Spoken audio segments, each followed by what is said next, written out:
The editor of a popular magazine, Cassie J., met with Laura Quinn at a cafe. Cassie plans to write an article about women who broke traditional boundaries in the 50s and 60s despite oppression from men. At that time, Laura worked for the largest jewelry corporation in London. While it may not surprise anyone today, Laura was the only female manager in the company's history back then. Now Cassie J. wants to hear Laura Quinn's story. She in turn placed a huge 168-carat diamond on the table. It has 58 facets, which is very rare. Laura doesn't hide the fact that she stole this diamond. Before starting her story, Laura turned off the microphone.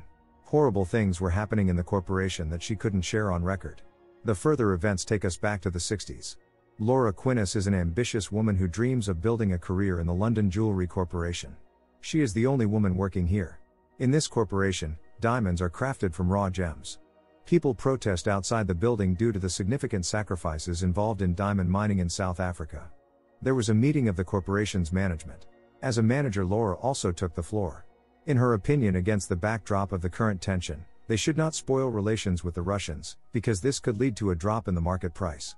Sir Milton, the corporation's head, took her words into consideration. However, despite this, the promotion to managing director went to Peter Boland, not Laura. He was tasked with resolving the situation within 2 days. Laura is understandably upset. She dedicates all her time to work and is forced to witness men advancing in their careers instead of her, simply because Laura is a woman. Despite this, Laura will not give up and is determined to work even harder. For this, she skips lunches with her friend and avoids getting acquainted with men. Building a family is not part of her plans. The unassuming janitor, Mr. Hobbs, often jokes about Laura being the first to come to work and the last to leave. After cleaning, he wishes her luck. Laura lives alone in a London apartment. Her thoughts are solely occupied with work. Laura has everything many women can only dream of, but it's not enough for her. The next day, she suggested to her boss to extend the contract with the Russians. She highlighted all the positive aspects of this decision, and the boss considered it a reasonable proposal. Undoubtedly, Laura is respected by colleagues and beyond. However, she spends her evenings alone. Every day for Laura is like the previous one. One day at work, she found a note asking for a meeting at the cinema. Driven by curiosity, Laura went there at the agreed-upon time. Mr. Hobbs, the janitor, was the last person she expected to see. Mr. Hobbs assured her that it wasn't what she thought. He was here because he had an interesting offer for Laura. She agreed to hear him out after all. Mr. Hobbs is aware that Laura Quinn dreams of becoming the managing director of the corporation, but in the last 3 years, men bypassed her in career advancement 6 times. Upon hearing from Mr. Hobbs that she might be fired due to the cunning plan involving the Russians that only management should know about, Laura became nervous. Mr. Hobbs is a simple janitor, invisible, so the superiors are not shy about having private conversations in front of him. Laura couldn't fully trust the janitor, but this conversation planted doubts in her.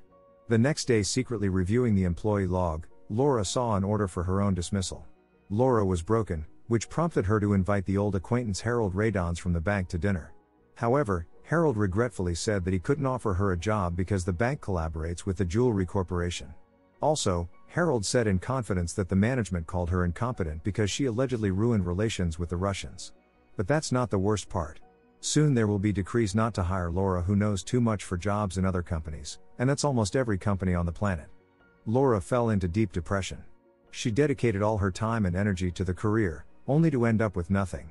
Despite this, the next day she came to work as if nothing had happened. At some point, Laura noticed that many diamonds stuck to her. She was immediately caught. It turned out to be just a nightmare. At work, Laura smoked a lot. In the evening, she met Mr. Hobbs again and admitted that he was right. Laura also made it clear that she was aware of Mr. Hobbs's plan to rob the corporation. Laura had done some digging on Mr. Hobbs. His wife passed away 15 years ago from an illness. When she fell ill, Mr. Hobbs worked multiple jobs and took care of her.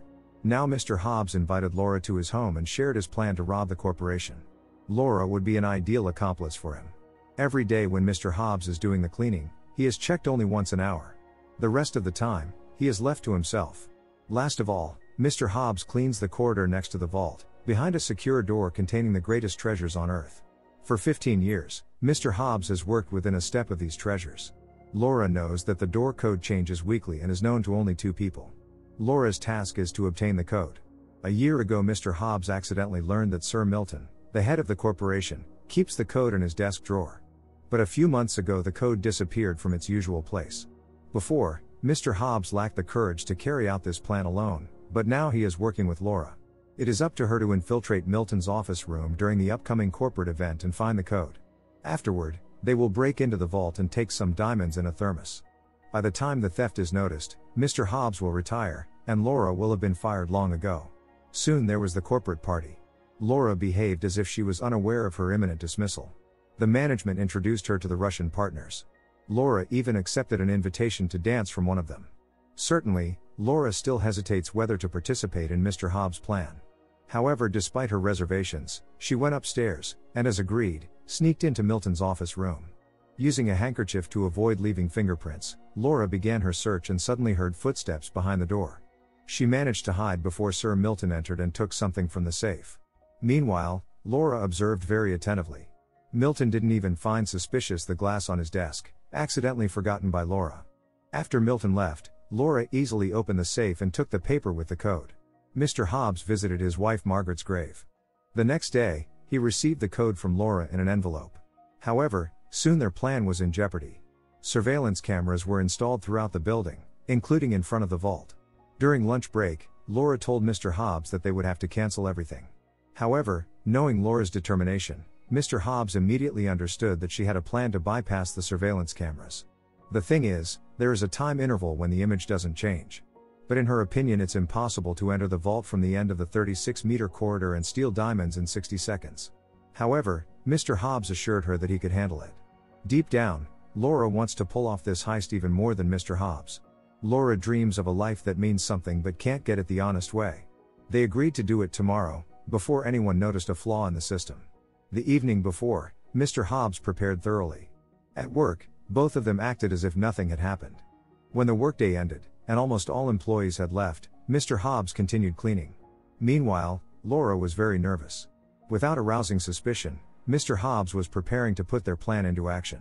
Checking the time, he waited for the right moment. At any second, someone could notice him since security was on duty around the clock. Finally, the moment arrived. The problem was that Mr. Hobbs was too old to run quickly. Laura realized that something had gone awry. Certainly Mr. Hobbs couldn't fit into 1 minute, but the security guard who was on a break didn't notice anything.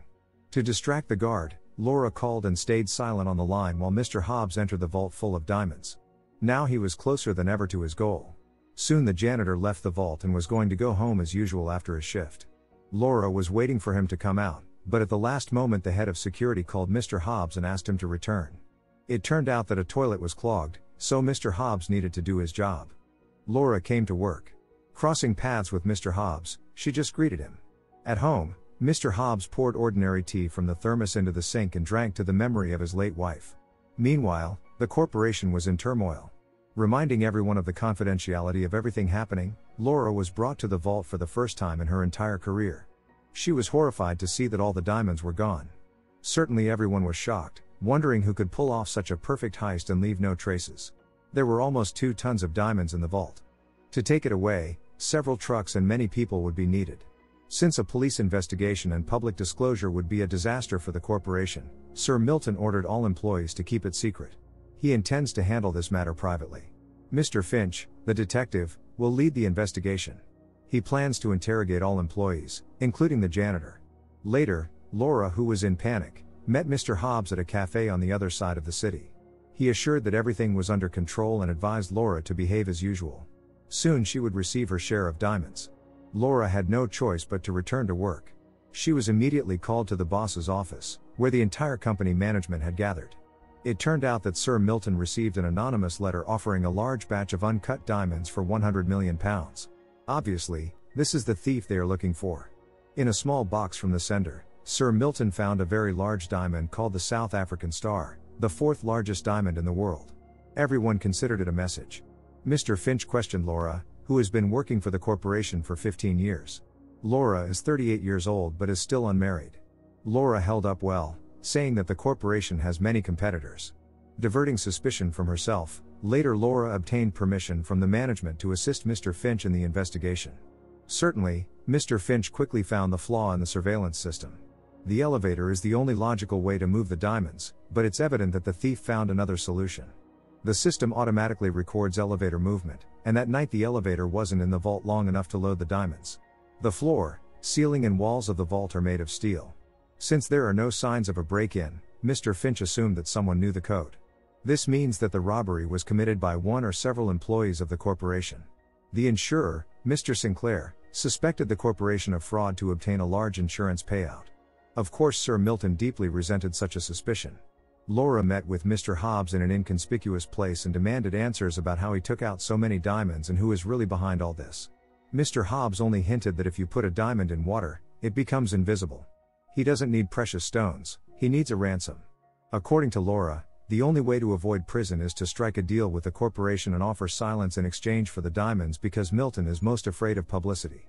However, Mr. Hobbs made it clear that he has no intention of revealing where the diamonds are. Later, Finch took Laura's fingerprints, as well as those of everyone present at the party at Milton's house. Laura had no choice but to agree to do it. Finch also asked Laura to observe his conversation with the janitor and give her opinion on whether he was lying. However, Mr. Hobbs did not fall for the provocation, calmly answering all the detective's questions. By the time Finch left, Laura had already guessed that Mr. Hobbs did it not for the money but out of a personal motive. Laura tried once again to convince him to negotiate with the corporation, but Mr. Hobbs had no intention of doing so. Finch had grounds to suspect that Laura, Quinn and the janitor were conspiring. In the meantime, Laura broke into Hobbs's locker to understand how he managed to steal all the diamonds. Milton hopes to receive insurance money because otherwise, he will be left with nothing. He doesn't know that Sinclair is planning to report the incident to the local newspaper. In the evening, Finch invited Laura to a restaurant for a drink, while a crowd of journalists stormed into the corporation building. Reporters were ready for anything to get an interview with Milton, who at that moment felt unwell and collapsed. Finch directly asked Laura how she and Hobbs pulled off the perfect crime. However, Laura continued to deny everything. Their conversation was interrupted by the news of Milton's heart attack. Finch had to leave urgently. Laura realizes that she has done something irreparable, but nothing can be undone. In an attempt to calm down, Laura washed her face in the bathroom and accidentally dropped earrings into the sink. She was shocked to discover diamonds in the plumbing. With a flashlight in hand, Laura descended into the sewer to confirm her suspicions. Here she encountered Hobbs, who had a revolver in his hands. Hobbs is still confident that the corporation will pay a ransom. Calling Hobbs mad, Laura rushed away. At some point, she saw a diamond and discreetly picked it up. Hobbs caught up with Laura and revealed his true motives. Learning about the wife's illness, Hobbs spent all the money on insurance, but a small insurance company, then headed by Sinclair, deemed the case non-urgent. By the time Margaret was finally hospitalized, it was too late. Thanks to people like Hobbs, Sinclair amassed a large fortune and became the primary insurer of London's diamonds. Now Sinclair is being held accountable by Milton's corporation with his personal capital. All of this is Hobbs's revenge plan. He waited for the right moment for 15 years to punish one man. When the corporation requested compensation to settle with the blackmailer, Sinclair locked himself in his office room and voluntarily ended his life. Next, we see how on the day of the robbery the janitor sneaked into the vault several times, gradually taking out all the diamonds into his cart and flushing it down the sink. Hobbs also stole cut diamonds, including the South African star, which later caused the toilet blockage. It was not a message but a coincidence. Before leaving for good, Hobbs advised Laura to take everything from life and regret nothing. His gun was initially not loaded, so he had no intention of harming Laura. Laura found where Hobbs hid all the diamonds and immediately reported it to the police. Finch decided not to charge Laura, as her fingerprints were not found in Milton's office room. No one knows that Laura secretly kept the South African star. In the end, the diamonds were returned to the corporation, now led by Milton's son. After the investigations, it was acknowledged that Hobbs acted alone. He was never found, disappearing somewhere with the ransom. Not getting a promotion, Laura quit her job. Soon she received a letter from a Swiss bank about the opening of an account in her name, where anonymously deposited a sum of £100 million. Laura spent all the money on charity. Only after getting rid of all the money did Laura finally feel free. She kept only the South African star diamond. Don't forget to subscribe to our channel not to miss more exciting new products. Also, the authors will be pleased if you leave your opinion in the comments.